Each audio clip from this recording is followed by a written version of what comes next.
So we continue from the previous class now. So I explained about A0 and A1, A2 amplitude change as they close to each other, as they prove closing to surfaces. So this now, again, the probe comes here to this point, actually from position number 1, position number 2, they close to each other more and more, so the amplitude can higher and higher. So they don't want to have this situation. So actually they goes to this point as feedback loop change. Now when 2 to 3 position, the situation becomes opposite, because the distance between here to 2 point becomes a larger the weak force between these two is happening. So in this case, actually they bring down to the tip to the surfaces to have morphology of this 2-pointed. So it's kind of smart system. So they use a photodiode detector and the laser, the first component, the second component, and the cantilever. So I should write down for you. So cantilever is the third composition. So now I didn't teach about this part. So this is the we call the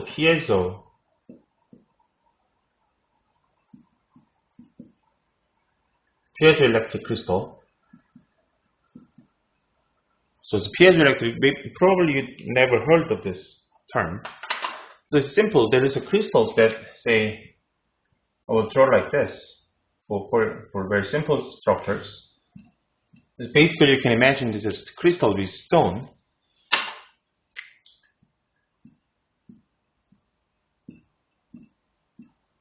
Like this. And then this is kind of atom distributions. You have to imagine this is 3-dimensional situations right here. Although this is 2-dimensional space. So now you have some applied the voltage to this stone. So then there's some sort of specialized stone that is a responsive behavior they exhibit depending on the voltage they apply to the stone. So the voltage say 0.1 volt, 0.5 volt, 0.1 volt, 2 volts, so on and so forth. And then when they apply this voltage, in this crystal has certain charge distributed, and then they responded, they actually expanding depending on the voltage they apply, and also shrink depending on this voltage apply. This behavior is completely reversible. So they apply the voltage, expanding a certain distance of this crystal. We remove this voltage, and then they shrink down to the original dimensions of this crystal. So and also this dimension change of this piezoelectric crystal is perfectly linear upon you apply the voltage. So then they change of the morphology dimension of this crystal are very, very linear to this certain range of the voltage. So the reason why I explained this the piezoelectric crystal is actually you can actually voltage applied in here, right? And then this voltage change the dimensions of this crystal that actually they can move, bring it down or up to a very, very fine atomic levels of the movement that they can bring into the system. So this is very, very important. Otherwise, you cannot actually move, but you move control by 1 nanometer by 1 nanometer. It's very, very difficult job to control this distance. But this piezoelectric crystal, you can actually control in a nice way by actually applying the voltage, and then they actually change nanometer by nanometer dimensions of this cantilever actually bring down and up, so that you can actually change. You can image very, very small object. Finally, this whole system whole system got a Nobel Prize it's a long time ago, about 1980s.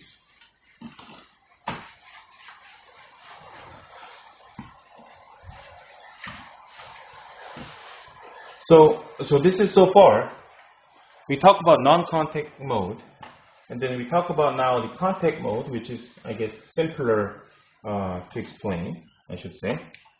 So far we had explanations of non-contact mode. So this is for contact mode.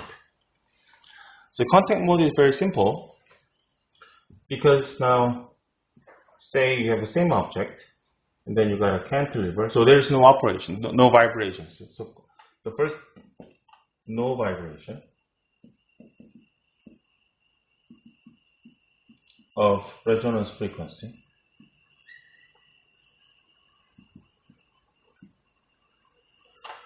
Right, but there's a requirement, flexible cantilever backbone. That means this backbone has to be flexible, more flexible too, because you're going to touch the actual object physically, and they should bend it easier. The previous non-contact mode cantilever, they comparatively speaking, is rigid. So it's like this. Silicon cantilever, they rigid. So the rigid material actually can provide a nice vibrations like this. If this is very flexible, then actually vibrations are not that sensitive. So it has to be, the non-contact mode has to be rigid materials, metals. They use it, such as for the non-contact, say silicon cantilever. This is for non-contact. Say for the flexible one, it's a nitrated, so silicon nitride cantilever.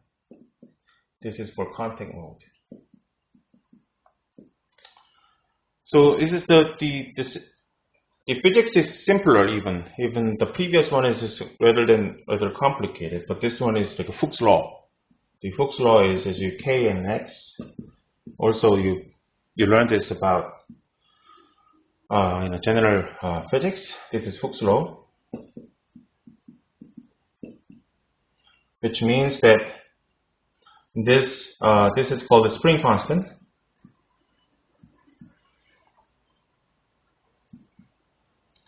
Spring constant. This is indicates the distance. This is force. So it's like the same as the spring situations. We have say you want to have say axis, for example, 1 to 5 centimeter for this case. 5 centimeter. You bring this up. This is x will be 5 centimeters here.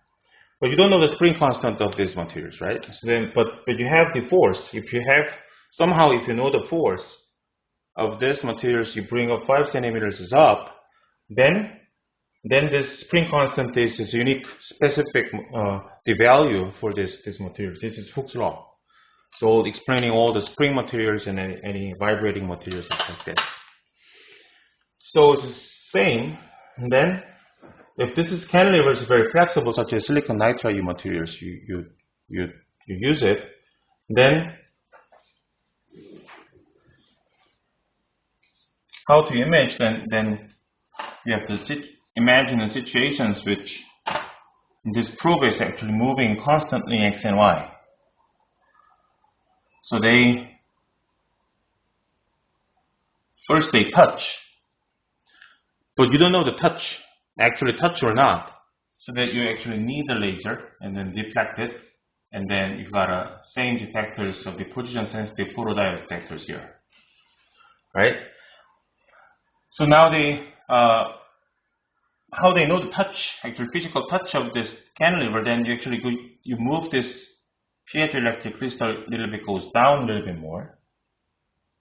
Then, because you touch it here, then they start to bend it. Right, so they look like a bandit like this. You can imagine you bend it like this way. So the angle of the laser goes up.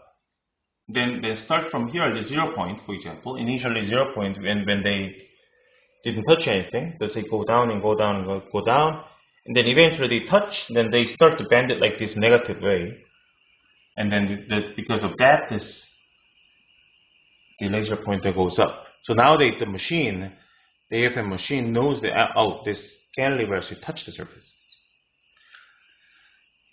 So a certain touch, you have a certain existed force, you don't know the value. But in this case, the manufacturer of this silicon nitride provided us to this K, spring constant for this. So now, because of the manufacturers, the airport, they provided this value. And then, we know the distance. How do we know? Because this is a piezoelectric crystal. Then because we know the voltage, we know that voltage means the linear relationship between voltage and distance. Distance, we know it, so we know the x. So the k and x we know, then now we know the force. This is how they works in the contact mode operations. So then here we maintain here. We like to keep this point is here in this case, and then they start to move toward this object. Now you can imagine the situations here. When they touch at this point, anyway you have to go Zen more in further way, so their bending it has to be more severe way to bend it. So they actually goes up a little bit more. Right?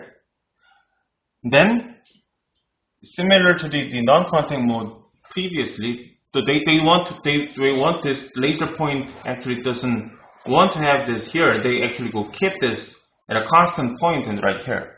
So then the bending of this object actually you actually decrease the voltage. Then piezoelectric crystal goes up, distance goes up, and this goes a little bit up to half.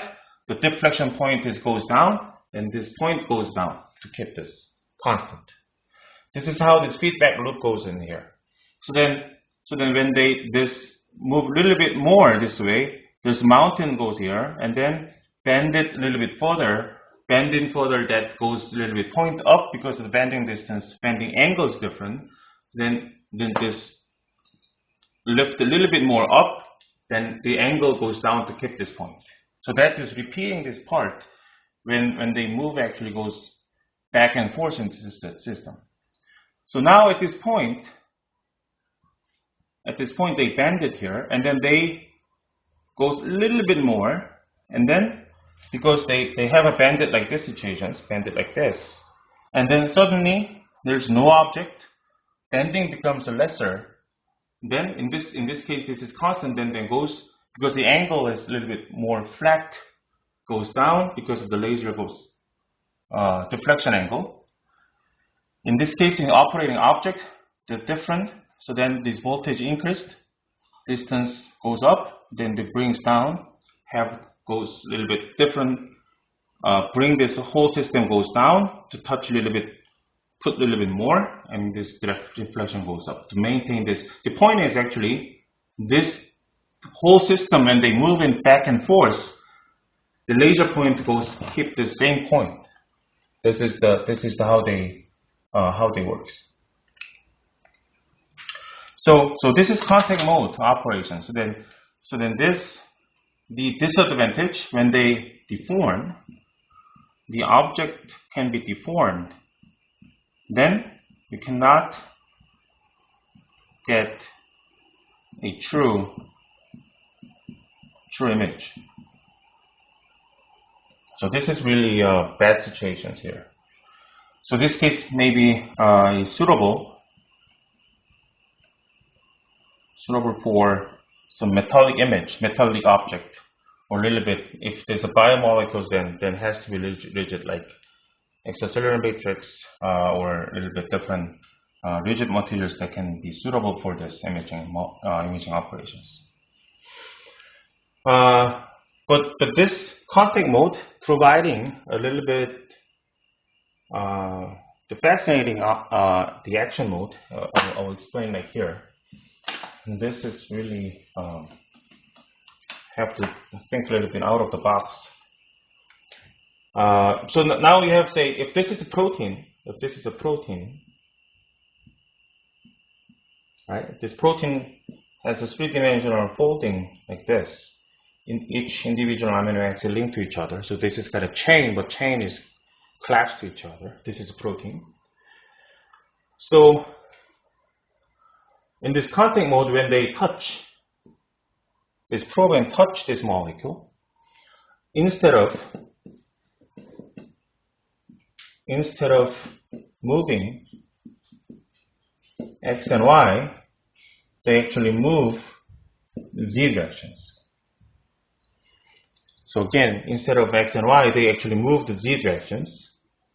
Z directions, what happens is, when this cantilever touch the protein and they move the Z directions, what happens, you can imagine, then this protein now is unfolded. Because the chain, you say you can think about the thread. The thread, you have entangled each other. You got a one thread at this point, and you got Z direction, you move, and then this thread is actually unfolded to here. So what happens is now, then some interesting curve you can actually obtain as the Z directions, if this is G directions, then this is force, and then they have like this curve you can obtain. Right? So you can imagine something, rubber band, for example. Rubber band, you got a rubber band in your hand. The first movement which is corresponding to, from say this to this move, you actually you don't require a lot of force to increase the rubber band extending this much, but actually you increase more and more of the rubber band. At this point, you move of the certain length, same length, but you actually require a lot of force. Of this force you require. So this is a distance change. At the initial point, you need very small force, but at the last one is very large force. This is kind of same situations for protein, because the protein actually you can start when you unfold it. This cantilever grabbing the protein and then goes a little bit up. And then you start to unfolding this chain, then you require very small force. This is kind of the range of this curve.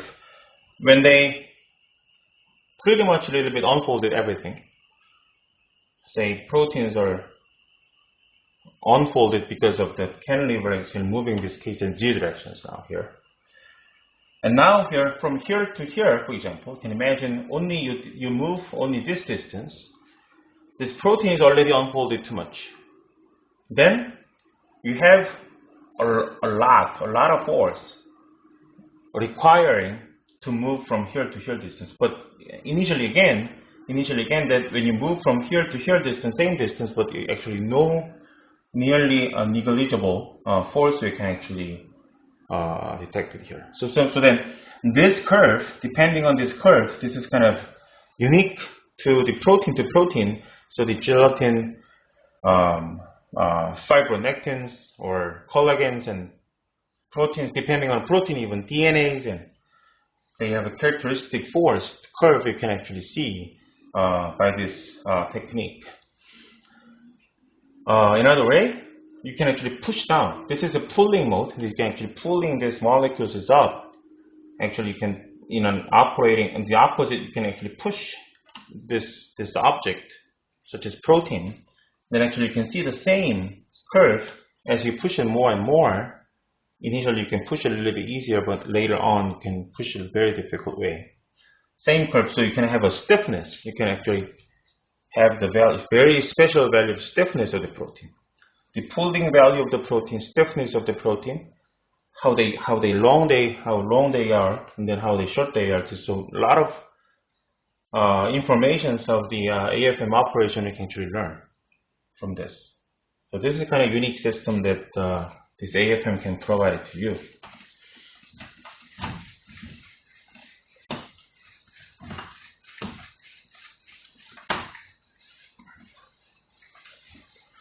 So this AFM now,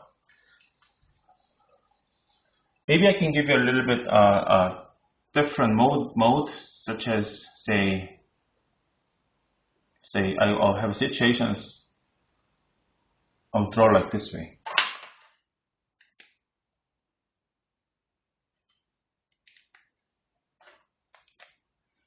I may draw like this way. We'll see what soon you'll see my point later on.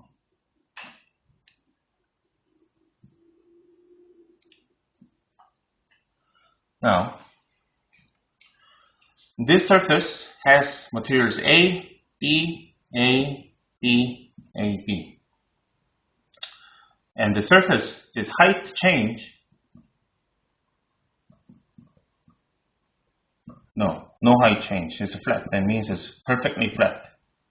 Flat at an atomic level. At an atomic level. Atomically flat. You can actually imagine at nothing. On image nothing, no image, on contact mode. Because you contact the cantilever, you move back and forth, no image. But there is there is an image on non-contact mode. This is how the AFM is very unique in an operations. Because imagine, again, I give this general physics curve of the two atom relationship, attractive force and repulsive force here. This curve, say if this is a silicon, if this is a carbon, they can actually see a specific curve you can actually see. But now you can change, this is silicon, but this is a carbon to nitrogen or oxygen, for example, of these two atoms. And so atoms are, the type of atoms change.